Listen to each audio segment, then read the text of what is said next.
네, 안녕하세요, 구독자 여러분. 오늘 5월 26일 마지막 주 5월 달에 방송 시작하겠습니다. 이번 한 주도 행복하시기 바라고요. 일단 뭐 대선 이후에 부동산이 오르니 많이 여러 개가 이야기가 있는데요. 사실 증명된 것은 아무것도 없습니다. 중요한 것은 이제 정책인데요. 이 정책도 지금 뭐 명확하게 나온 게 없죠. 그래서 제가 전두환 때부터 지금까지 어떤 대선 이후 전에 부동산 시장이 어떻게 변해왔는지 좀 정리를 해봤습니다.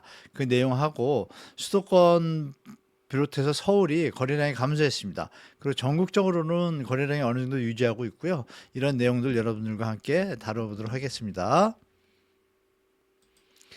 네, 첫 번째는요, 뭐냐면 우리 대선 이후에 역대 대선 이후에 부동산 시장이 어떻게 변해왔는지 하나하나 한번 보시면 앞으로 부동산 시장이 어떻게 될지 좀 예측하는 데 좀 도움이 되실 겁니다. 두 번째는 이제 전국하고 수도권, 서울 할 것 없이 이제 거래 현황에 대해서 제가 쭉 정리를 해봤습니다. 그래서 요즘 많이 혼동스러우실 텐데 시장 판단하시는데 도움이 되기 좀 바라는 마음에서 좀 정리해봤습니다. 그리고 마지막으로 5월, 6월 거래량의 추이가 앞으로의 시장 신호를 확정할 텐데요. 변수가 있죠. 스트레스 DSR하고 전세 대출이 이제 7월부터 시작됩니다. 그래서 예전부터 제가 말씀드린 것처럼 5월, 6월 거래량 추이가 앞으로 시장을 정할 것이다. 방향성을 이렇게 말씀드렸죠. 자, 하나씩 보도록 하겠습니다, 여러분. 일단 역대 대선과 주택가격 상관관계 제가 이렇게 해놨습니다. 보시면 전두환 때인데요. 전두환 때 오일 쇼크가 있었습니다. 78년도에. 그리고 사회 민심이 좀 그래서 흉흉했어요. 그리고 여러분들이 아시는 지금 진행하는 택지개발촉진법이 이제 1980년도에 세워집니다. 그래서 이때 개포, 고덕, 목동, 상계, 뭐 압구정도 좀 요 뒤 맘때인데요. 이게 이제 연기 신도시에서 사실 해당된다고 볼 수가 있겠죠. 그리고 1983년도에 분양가 상한제가 처음 실시돼요. 그리고 평당 분양가 이때가 134만 원입니다. 진짜 격세지감을 느끼죠. 1981년도에 임대차 보호법이 시행되고 전세가 폭등합니다. 그리고 양도세, 비과세 던지면서 이 전세 가격이 폭등하고 주택 가격이 다시 오르려고 하니까 3년 거주 5년 보유 강력한 제도를 시행합니다. 그래서 잠시 안정이 됩니다. 안정이 됐다가 85년부터 또 다시 88년 올림픽 특수 이런 것들 때문에 조금 상승 기류를 좀 타기 시작을 해요. 그러니까 대선하고 상관이 없죠. 이건 뭐 이때 뭐 군사 쿠데타로 이제 정권을 잡았기 때문에 이제 대선이 있습니다. 이렇게. 노태우 대선이 있었는데 87년 12월이에요. 3조 호황 시기였어요. 올림픽 특수가 1년간 있었기 때문에 1년 동안에 상승했습니다. 당선이 되고 나서. 보수 정권이었죠. 이때부터 이제 분양권 전매 제한을 최초로 실시합니다. 그리고 89년도에 임대차 보호법을 2년으로 개정을 해요. 이때도 전세 가격이 폭등을 했습니다. 동시에 이제 200만 호 공급 발표를 하죠. 그래서 91년도 이후부터 조금씩 하락을 합니다. 그러니까 대선과 상관없이 대선 전의 모습인 거죠. 그래서 김영삼 대통령이 이제 14대 대통령이 됐는데 12월 1개월간 전국 아파트 값이 4.2%, 1년 역시 2.8% 계속. 그러니까 선거 전에 이때도 하락을 했고 대선 끝나고 나서도 계속 하락했습니다. 그러니까 2, 3년 계속 하락한 거고 이어서 그 뒤에도 주택 가격이 비교적 안정된 편이었습니다.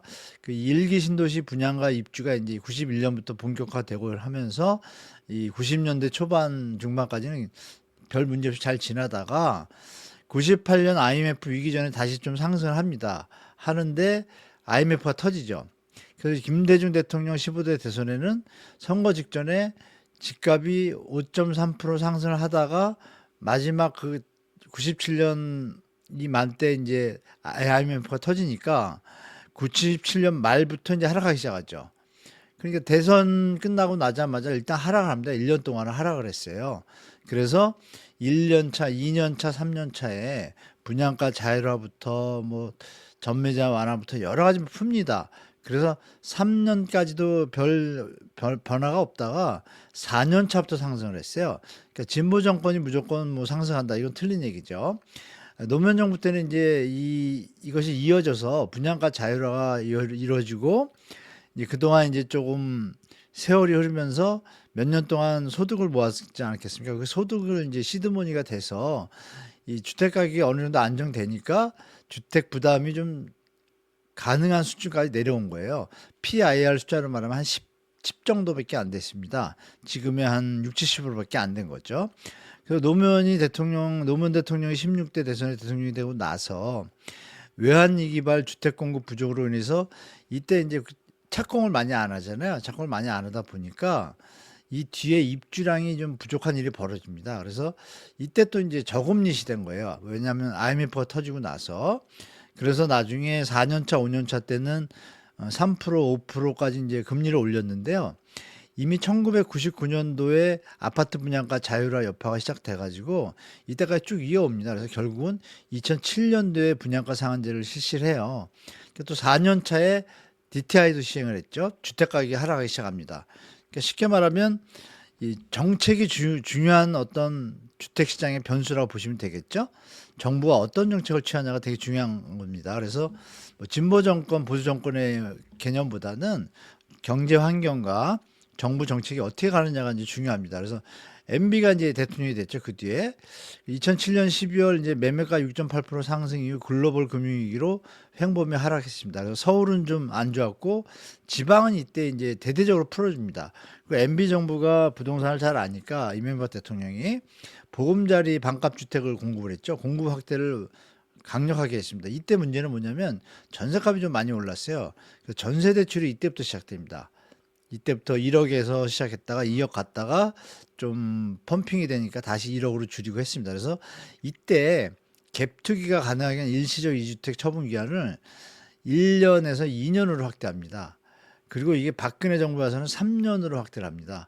그러니까 여기서 이제 일시적 양도세 비과세를 활용한 투자 어떤 프레임이 생긴 겁니다. 그게 지금까지 이어지고 있어서 이걸 다시 제자리로 돌려야 집 팔았다 계속 집 3년마다 하나씩 팔고 사고 세금도 안 내고 이런 거를 우리가 막을 수 있는데 정부가 이거를 방치하고 있습니다. 문재인 대통령 때는 아시는 바와 같이 박근혜 정부 때 이어진 빚내서 집사라 정책이 그대로 유지가 됩니다. 나중에서야 좀 규제를 들어갔는데 여기다가 이제 코로나가 터졌죠. 그러면서 이제 더 폭등을 하게 됩니다. 그리고 전세 대출도 계속 방치를 했고 게다가 이제 임대사업자 특혜 제도를 갖다 확대하면서 이게 좀 트리거가 됐죠. 사실은 매물 잠김으로 바뀌게 되고 나중에는 또 양도세 중과를 너무 강하게 하다 보니까 매물 잠김 현상이 있었어요. 그래서 무조건 그렇게 그 수요 억제 정책을 써가지고는 주택 가격을 안정적으로 유지하는 데 한계가 있습니다. 그래서 공급 대책이 항상 안정적으로 돼야 됩니다. 공급이. 그래서 이 뒤늦게 이제 3기 신도시 발표를 하죠. 이때 이제 가계부채가 여기 보시면 박근혜 때도 둘 다 이 두 정부가 빚을 갖다 방치를 했어요, 사실. 2014년에 1085조, 1451조, 거의 뭐 380조 늘었습니다. 그 문재인 정부 때에도 똑같이 1451조에서 1800조, 한 400조, 조금 더 늘었어요. 그래서 쭉 가다가 아시겠지만 2022년 이제 윤석열 대통령이 이제 됐죠. 5월에 됐는데 2022년에 미국이 금리를 인상합니다. 되자마자 이제 주택 가격이 일단 폭락을 하죠. 금리가 너무 많이 오르니까 뭐 예견됐던 일이고 그리고 2023년에 13 대책을 바로 던집니다. 이게 이제 또 돈 55조를 풀고 40조를 풀고 이러면서 또 청약지도 완화하면서 정부가 강력한 부동산 활성화 정책을 썼지만 이 주택 가격은 사실 2023년도, 24년도는 주택 가격은 전국적으로 하락했습니다. 데이터상으로는 2025년도에는 서울이 좀 상승을 했죠. 지금 그런 상태입니다. 그래서 이런 상태가 이어졌기 때문에 결론적으로 말씀드리면 정책이 중요하다 이거를 이제 말씀드리고 싶어요. 그러니까 뭐 진보 정권이다 보수 정권이다 이런 차원이 아니고 정부가 가계부채를 좀 진정시키고 또 투기나 투자를 갖다가 좀 규제하면 주택 가격이 뭐 폭등하거나 상승 일은 충분히 막을 수 있습니다. 그러니까 다음 정부가 누가 될지 모르지만 그것을 이제 할 거라고 저는 보고 있습니다. 개인적으로. 자, 그래서 결국은 대선 이후에 뭐 대선 앞뒤로 해가지고 뭐 어디가 오른다 내린다는 근거 없는 얘기다 이렇게 말씀드리겠습니다. 환경이 중요하다. 자, 서울 아파트 지금 보시면 거래량이 이렇게 내려왔습니다. 다시 특례보금자리론 할 때 또 신생아론 할 때 몇 번 말씀드렸죠. 지금 최근에 전국적으로 49,000건까지 갔는데요. 요번 달 5월 20일 날 18,000건입니다. 그러면 전국적으로는 거래가 어느 정도 많이 올라온 상태에서 제가 볼 때 한 4만 건 되지 않을까 보고 싶습니다. 이 정도. 그러면 전체적으로 보면은 하단이죠. 왜냐하면 평균 거래량이 5만 선이거든요. 그러니까 제가 볼 때 조금 조정 시기가 시작될 수 있는 가능성이 높다라고 보고요. 서울 아파트 거래량 보겠습니다. 제가 사선이 하나 있습니다, 여러분. 그죠? 사선이 하나 있는데 보시면 이 사선이 뭐냐면은 이 꼭지점의 연결점이 이제 내려간다는 걸 제가 보여드리려고 써놓은 거예요. 그림을 그려놓은 건데 한번 볼까요? 보시면 이 거래량이 쭉 이제 내려오는데 그 꼭지점이 좀 다릅니다. 보시는 바와 같이 여기 어때요? 여기가 이제 19,669건 서울입니다. 노무현 정부 때 미친 집값일 때 2만 건 찍었어요. 계속 어마어마하죠 지금하고는. 그런데 이제 여기 보면 영끌할 시절입니다. 15,000건. 그리고 요새 이제 뭐 토지거래 허가 받다가 정책 대출금리까지 다 포함돼 가지고 55조 요번에 올해는 풀었잖아요. 근데 지금 요거 2,079건데 잘못 썼네. 5월 26일 기준으로 2,079건 됐습니다. 그래서 5월 거래량이 4천에서 5천 사이일 것 같아요. 그러면 9,000건이었잖아요. 3월 달에. 4월 달에는 4,900건으로 줄었고요. 5월 달에는 또 4,000건이다 이러면 힘이 좀 약해진 거잖아요. 그럼 6월이 중요한데 여러분 다 아시는 7월이 어떤 일이 벌어진지 아시죠?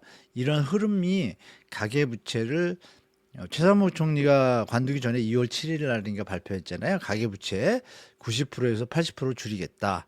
그리고 경상 성장률 범위 내에서 대출 총량을 하겠다. 이건 이제 금융당국의 어떤 정책 방향입니다. 그 얘기는 뭐냐면 그게 3.8% 예측하고 있거든요. 그럼 예전에 한 5%씩이기 때문에 대출이 조금 줄 겁니다. 심사도 강화된 데다가 그것도 좀 예측하실 필요가 있고요. 자, 서울 아파트 거래량을 길게 보면은 이렇게 지금 여기인데 요 점에서 우리가 예측할 수 있는 게 4,000건이면 한 요 정도 올 것 같아요. 그러면 이 2023년도에 올라갈 때 힘은 되게 약했고 4년도가 여기였었고 5년도가 조금 더 쳤습니다. 쳤는데 왜냐하면 이 3, 4년 동안 좀 돈을 모았던 분들이 계실 거고 이 부분이 이제 주택 가격이 좀 하향 조정된 상태에서 마지막 수요가 좀 붙었다고 봐요, 저는. 지금 사시는 분들은 너무 높아서 고민들 많이 하실 겁니다. 그 현상에 대해서 또 말씀드릴게요. 자, 경기도 아파트 거래량입니다. 수도권이라고 보시면 되겠죠. 수도권. 지금 이제 포프 현상, fear of overplaying. 나는 비싸게 사는 게 아닌가? 이 현상이 지금 벌어지고 있어요. 뭐 사도 되나? 그러니까 예전 이때는 어때요, 여러분? 막 달라붙었잖아요, 사람들이. 지금은 이제 막 달라붙는 게 아니에요. 조금 달라요. 특히 수도권은 뭐 입주 물량도 있고 그렇기 때문에 올해까지 연말까지는 제가 볼 땐 안정적으로 유지가 되거나 하방 힘이 좀 강할 겁니다. 특히 이번 달에 이제 4,600건이에요. 5월 26일자로 예상을 하면 한 8,000건 요 정도 오겠죠. 그러면 이게 5월 달 거래량까지 예측을 한 거거든요, 제가. 그러면 힘이 좀 약해졌잖아요. 여기 보시면. 그리고 아까 그래프에서 좀 말씀드릴 게 이 서울 아파트가 이 시절은 한 135만 채였습니다. 145만 채인데 지금 170한 3만 채 되거든요. 그러면 아파트 숫자가 30% 늘었으면 거래량도 30% 늘어야 되잖아요. 왜 이렇게 다운될까? 이 선이 이제 의미하는 바가 큽니다. 우리가 이제 저성장 경제 국면이고 게다가 이제 출산율 낮아지고 주택 구매 핵심 연령층이 이제 점점 보이지 않게 줄고 있는 거죠. 이 현상이 그대로 나타나고 게다가 주택 가격의 임계점이 너무 높아지다 보니까 수요가 쫓아가지 못하고 있는 상황이다 이렇게 보시면 되겠습니다. 자, 그리고 오대광역시도 이제 보여드리겠습니다. 오대광역시 제가 오늘 날짜로 이제 정리를 해봤는데요. 해보니까 보시면 어때요, 그림이 여러분? 보시는 바와 같이 그림이 제가 좀 뒤로 와야겠네요.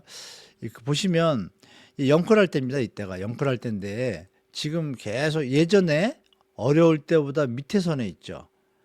특히 뭐 대전, 인천 이런 데 지금 내려오고 있습니다. 광주, 그죠? 광주 조금 올랐다가 다시 빠졌죠.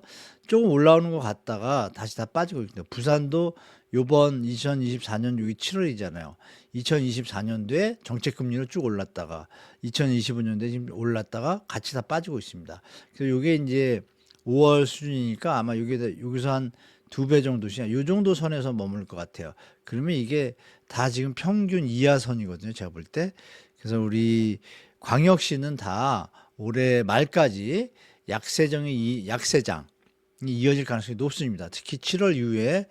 그래서 정부에서 스트레스 DSR을 저는 사실 0.75도 아니고 서울 수도권은 1.5 적용한다 그랬고요.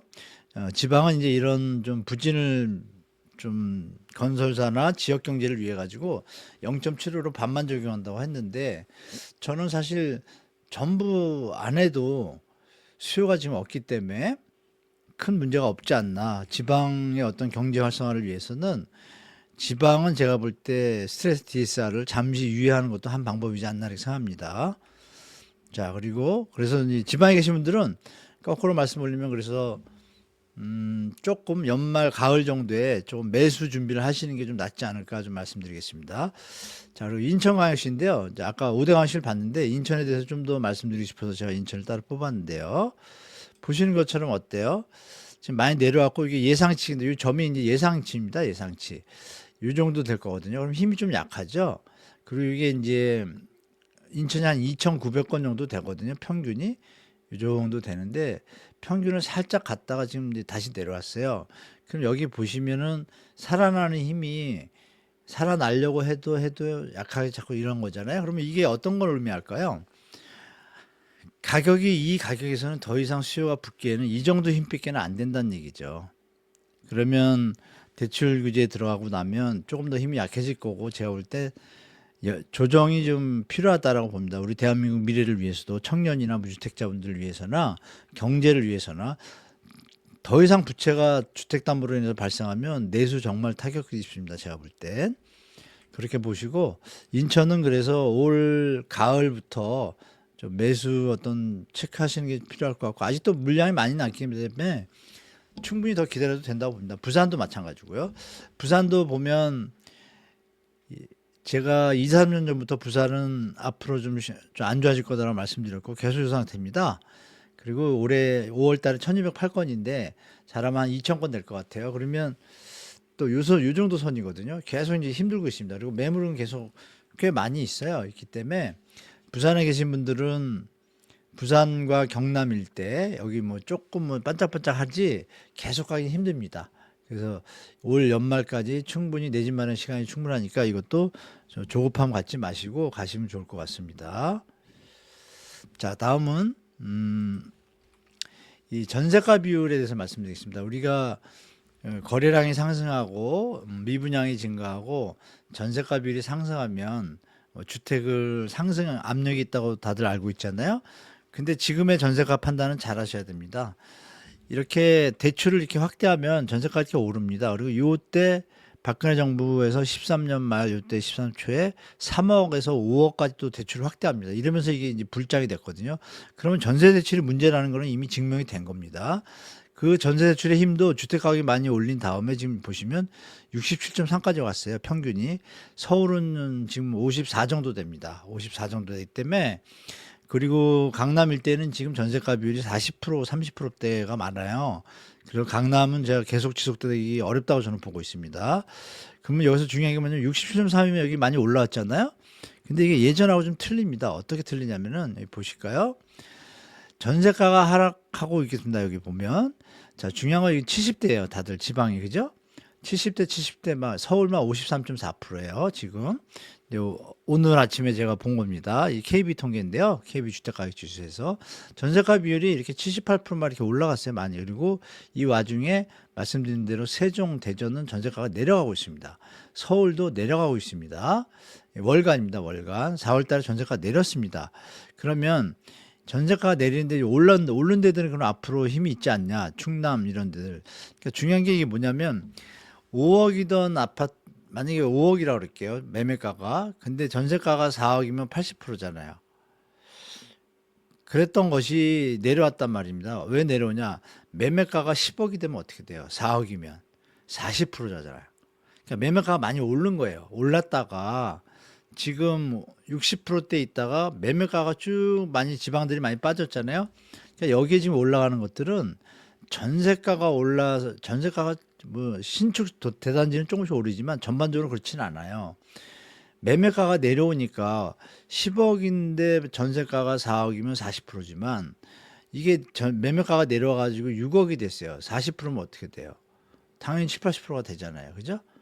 그런 상태이기 때문에 조금 더 지켜보시라. 세종 같은 경우는 46.5란 말이에요. 그러면 매매가가 아직도 조정을 받을 가능성이 좀 있다라고 볼 수 있는 거죠. 뭐 입주 물량도 좀 있고 주위에 조치원 이런 데서 그러니까 여러분들이 보실 때 시장을 전세값이 이렇게 높다고 또 누가 집값 오른다 이러면 무슨 소리냐. 지금 집값이 내려와 가지고 물론 이건 있습니다. 이 집값이 80% 수준까지 왔다. 이러면 이제 갭이 줄잖아요. 그때는 이제 우리가 적정 수준의 가격이 됐다고 보면 그래서 제가 지방은 연말 가을부터는 좀 준비하시라고 하는 말씀이 이제 그 말입니다. 그래서 왜냐하면 물가 상승을 그동안 2017년부터 계산해 보시면 지금의 주택 가격에서 최고점 대비 40% 언저리면은 바닥이라고 보시면 돼요. 그렇게 보시고 시장에 접근하시면 좋을 것 같습니다. 자, 실제로 보시면 해운대입니다. 이 부산인데요. 제가 샘플을 이렇게 올려놨는데 해운대인데 보시면 어때요? 고점 찍었다가 지금 많이 내려왔죠. 내려오면서 이 선을 연장해 보면 이렇게 되잖아요. 그러니까 요거는 이제 접근하기 이제 가능한 시나리오가 되는 거죠, 여러분. 7억까지 갔다가 지금 4억 5천까지 빠졌으니까 그러면 3, 7이 21, 한 35%, 30% 빠진 거거든요. 그러면 이제 물가 상승분 계산하면 요 부근에서 바닥을 형성할 가능성이 높다. 요 연장선을 해보면 이렇게 되잖아요. 그렇죠? 그렇게 보시고 대전도 이거 보시면 제가 이제 좀 신축 단지를 뽑아봤는데 2019년에 이제 입주한 건데 쭉 쳤다가 21년까지 쳤다가 지금 이렇게 내려왔잖아요. 12호까지 가던 게 지금 8억입니다. 그럼 이것도 한 30%, 35%, 40% 내려왔잖아요. 이런 거 이제 접근하는 거고 여기 이제 전세가가 살짝 오르잖아요. 이렇게 여기 전세가도 여기 보면 올라갔다 많이 내려왔잖아요. 요거는 뭐 가짜 거래 같고 이 정도로 내려왔습니다. 근데 갭이 좀 커졌어요 이번보다. 그러면 이 갭이 얘가 좀 더 내려오면 여기 전세가 비율이 높아지겠죠. 이때가 이제 어느 정도 매수 여력이 있는 건데 이것도 사실 높아서 내수가 안 좋기 때문에 그래도 하여간 신호는 신호다라고 말씀드릴게요. 광주 볼까요? 광주도 이 7억까지 찍었던 아파트가 센트럴풀이죠. 이거 좋죠. 전철역에서 멀지도 않고 7억인데 쭉 빠져 이렇습니다. 지금 힘을 쓰고 있지만 약하죠. 왜? 이 갭을 잘 보시면 돼요. 이 갭이 조금 더 내려오거나 전세가가 쭉 올라가는데 전세가는 지금 이성에서 갈 것 같아요. 계속. 그럼 전세가 지금 많이 내려왔잖아요. 그죠? 비율이 전세가가 가격이 내려왔어요. 예전보다 많이. 그럼 요거랑 잘 보시면은 이 갭이 요 정도 이렇게 막 붙었을 때 바짝 2배 정도 되잖아요. 좀 시간이 필요하다고 좀 보겠습니다. 자, 그리고 이 삼거 마을 삼성 레미안이라고 이거 용인에 있는 건데요. 구성역에 GTX 이제 호재에 있는 곳인데 여기도 보시면 어때요? 쫙 쳤다가 12억까지 갔다가 지금 8억, 9억 뭐 요 정도에 왔다 갔다 하거든요. 그러면 제가 볼 때 이거 8억 정도 빠지면 이 선을 이어보면 이렇게 7억 5천에서 8억 5천 사이가 바닥인데 내려올 수도 있고 안 내려올 수도 있는데 저는 가을에 내려올 가능성이 좀 있다고 봐요. 그래서 이것도 그런 식으로 좀 접근하시면 좋을 것 같아요. 만약에 끝까지 안 내려오고 여러분들이 아시는 뭐 분여회나 공인중개사 담합이 좀 벌어지는 분위기다 이러면 아마 이 8억 초반대에서 움직일 겁니다. 8억 중반이나 지금 9억에서 10억 가려고 또 힘쓰는데 이 5천만 원 1억이면 그 차이가 크잖아요. 근데 여기 보시면 갭이 어때요, 여러분? 넓잖아요, 너무. 그죠? 이렇게 갭이 좁게 돼야지 다시 집값이 오를 수 있는 힘이 되는데 지금 너무 갭이 큽니다. 모든 전국이 다 비슷합니다, 지금. 자, 그리고 이거 5월 24일인데요. 어제 제가 본 건데, 죄송합니다. 19일인데. 24일 날짜 현재 대출금리 수준이에요. 보시면 어때요, 여러분? 다 4% 넘습니다. 평균금리가. 신용점수가 900점 다 넘는 걸 때, 기본이. 그때 다 4% 넘어요. 많은 것들은 4.5 이렇게 나오고 4.9도 있고요. 600점 이하는 4.9입니다. 그래서 보통 이 정도 선이니까 대부분 4.3에서 5 사이라는 얘기죠. 중요한 건 이제 가상금리 스트레스 DSR이 어떻게 적용될지를 여러분 또 생각해 보셔야 됩니다. 물론 지금도 어느 정도 반은 가입이 가산이 된 거니까 더 높아지면 높아졌지 낮아지진 않겠죠. 서울 수도권은. 그러나 이제 지방이나 광역시는 이 정도 선에서 아마 주택 담보대출 금리가 그대로 유지될 겁니다. 물론 정책대출 금리는 조금 이거보다 저렴하고요.